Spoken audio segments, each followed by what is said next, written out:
कानी बहू। किशोरी लाल जी के बेटे राघव की शादी की बात जगह जगह चल रही थी, लेकिन किशोरी लाल जी को कोई लड़की पसंद ही नहीं आती थी। और उसकी एक ही वजह थी, किशोरी लाल जी का लालची होना। उनको लड़की वालों से मोटा दहेज चाहिए था और इसी चक्कर में एक दिन वो एक बहुत पैसे वाले के घर अपने बेटे का रिश्ता लेकर पहुंचे। उस आदमी का नाम था ओम प्रकाश। देखिए किशोरी लाल जी, मेरी एक ही बेटी है और मेरी सारी संपत्ति जायदाद सब कुछ मेरी बेटी नैना का ही है। पापा, नाम से लगता है बहुत खूबसूरत होगी। कितना अच्छा नाम है ना, नैना। ओ, वैसे बात तो सही है आपकी। अब इतना पैसा है, जमीन जायदाद है, इकलौती बेटी, आप भी क्या करेंगे? सब कुछ उसे ही देंगे ना। बिल्कुल ठीक पहचाना आपने। बस बेटी की शादी और सारी जायदाद उसके नाम। पापा, बिना देखे हाँ कर दीजिए ना। इतना अच्छा रिश्ता फिर कहाँ मिलेगा? माला माल हो जाएंगे हम। मैं अपनी बेटी को बुलाता हूँ। अरे नहीं नहीं नहीं नहीं, आपकी बेटी का नाम नैना है, सुनकर ही लगता है बहुत सुंदर होगी। रहने दीजिए अंकल, मैं तो आपकी बेटी के नाम से ही इतना खुश हो गया हूँ कि उसे बिना देखे शादी करने को तैयार हूँ। अब तो मैं उसका चेहरा सीधे शादी के बाद ही देखूंगा। और इस तरह राघव नैना का चेहरा नहीं देखता और उससे शादी कर लेता है। शादी के बाद अपनी सुहाग रात पर जब राघव नैना का घूंघट उठाकर देखता है तो नैना की आंखें बंद थी। कितनी खूबसूरत हो तुम नैना, जरा अपनी आंखें खोलकर मेरी तरफ देखो तो सही। नहीं, मुझे शर्म आती है। अरे, मैंने तुम्हें शादी से पहले भी नहीं देखा, और अब अगर तुम आंखें खोलकर मुझे देखोगी भी नहीं तो मुझे अच्छा कैसे लगेगा? इससे पहले कि नैना अपनी आंखें खोलकर राघव की तरफ देखती, अचानक से लाइट चली गई और राघव नैना को पूरी तरह से देख भी नहीं पाया।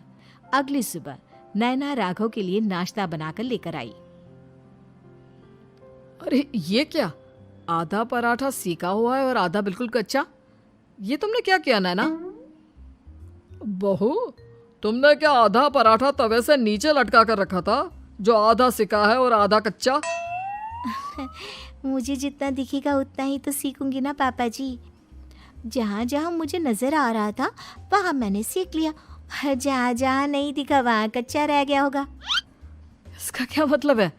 ये कैसा मजाक कर रही है तुम? अरे बहू, तुमने इतना लंबा घूंघट क्यों लगाया हुआ है? देखो, हमारे घर में बहुओं को बेटी की तरह रखा जाता है, और फिर तुम तो इतना सारा माल लेकर आई हो। देखो, ये घूंघट डालकर रखने की कोई ज़रूरत नहीं है। हाँ नैना, पापा जी ठीक कह रहे हैं, तुम तो आराम से रहो, अपना ही घर समझो। नैना अचानक से अपना घूंघट उठा लेती है। अरे ये क्या पापा, नैना की तो एक आंख फूटी हुई है। नाम से नैना, लेकिन ये तो कानी बहू निकली। मेरे साथ धोखा हुआ है, धोखा।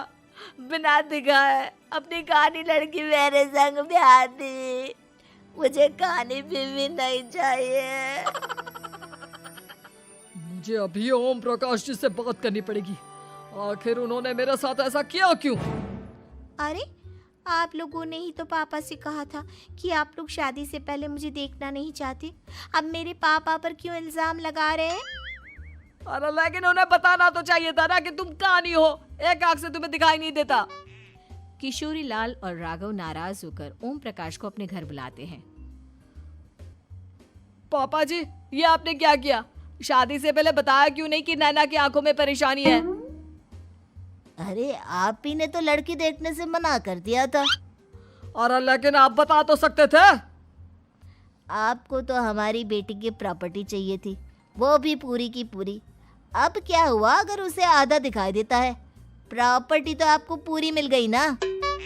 अरे ये क्या बात हुई? मेरी शादी प्रॉपर्टी से नहीं, आपकी बेटी से हुई है। अब ये तो पहले सोचना चाहिए था, तब तो मेरी प्रॉपर्टी देखकर तुम्हारी जुबान लप लपा रही थी। लेकिन मैं कानी लड़की को अपनी बीवी बनाकर नहीं रख सकता। पापा, कुछ करिए ना आप। हाँ, करता हूँ। देखिए ओम प्रकाश जी, आप हमारे साथ ऐसा नहीं कर सकते। और तुम देखो, अगर तुमने मेरी बेटी से शादी तोड़ी ना, तो जो भी प्रॉपर्टी मैंने तुम्हें दी है वो तो पूरी की पूरी वापस ले ही लूँगा, और आधी प्रॉपर्टी तुम्हारी भी लूँगा। अरे मेरी आधी प्रॉपर्टी भला क्यों लेंगे आप? इसलिए क्योंकि मेरी बेटी को आधा नज़र आता है और उसकी नज़र अभी तक तुम्हारी आधी जायदाद पर ही पड़ी है। अब तुम उसे घर से निकालोगे तो कुछ तो लेकर जाएगी ना। और अगर हम आपकी बेटी को अपने घर की बहू बना कर रखे तो? तो तुम्हारी पूरी प्रॉपर्टी तुम्हारी ही रहेगी, और जो मैंने तुम्हें दिया है ना, उसमें से बस मैं आधा लेकर जाऊंगा। अरे लेकिन अब आप अपनी दी हुई प्रॉपर्टी में से आधी वापस क्यों लेकर जाएंगे? अगर मैं आपकी बेटी को अपनी पत्नी बनाकर रखने को तैयार हूं तो? इसलिए ताकि भविष्य में अगर तुम मेरी बेटी को धोखा दो तो उसके पास कुछ तो रहे जो पति का हो। वैसे मेरे पास तो बहुत कुछ है, लेकिन अपने पति की कोई निशानी तो उसके पास होनी चाहिए ना। अब अगर तुमने मेरी बेटी को कानी कहा तो तुम्हें प्रॉपर्टी भी कानी ही मिलेगी, पूरी नहीं। जमाए राजा। किशोरी लाल और राघव समझ चुके थे कि वो बुरी तरह फंस चुके हैं और अब उनके पास वहां से निकलने का कोई चारा नहीं है। अब समझ में आया ना, लालच बुरी बला होती है। एक तो तुम्हें प्रॉपर्टी मिली, ऊपर से बीवी मिली, उसमें तुम्हें नखरे भी दिखाने हैं। आए बड़े, चुपचाप बैठो दोनों। कुछ दिनों के बाद नैना राघव की कार लेकर बाजार घूमने निकलती है और जब कार लेकर वापस आती है, ये क्या? एक तरफ से मेरी गाड़ी पूरी खराब हो चुकी है। लगता है तुमने मेरी गाड़ी को किसी दूसरी गाड़ी के साथ एक्सीडेंट किया है। अरे अरे कितना बड़ा नुकसान कर दिया तुमने बहू। वो क्या है ना पापा जी, मुझे एक आंख से दिखाई नहीं दे रहा था, सामने से गाड़ी आ रही थी। मुझे तो सिर्फ आधा ही दिखाई दिया और वो गाड़ी मेरी कार से रगड़ते हुए निकल गई। अब मैं क्या करूं बताओ? आप इसे ठीक कराने के पैसे कौन देगा? तुम्हारे पापा? तुमने मुझसे इस तरह से बात की? अभी रुको। नैना राघव की शिकायत ओम प्रकाश को कर देती है। देखो राघव, अब जो मेरी आधी प्रॉपर्टी तुम्हारे पास थी ना, उसमें से आधी और मैं लेकर जाऊंगा, क्योंकि तुमने मेरी बेटी को डांटा। अरे नहीं नहीं पापा जी, गलती हो गई, माफ कर दो। गलती की तो कोई गुंजाइश ही नहीं। अगली बार मेरी बेटी को डांटा तो बची हुई आधी में से आधी और ले जाऊंगा। लालच के चक्कर में हम दोनों ने बहुत बड़ी गलती कर दी बेटा। एक तो तुम्हें कानी बहू मिली और ऊपर से जो माल मिला वो भी काना।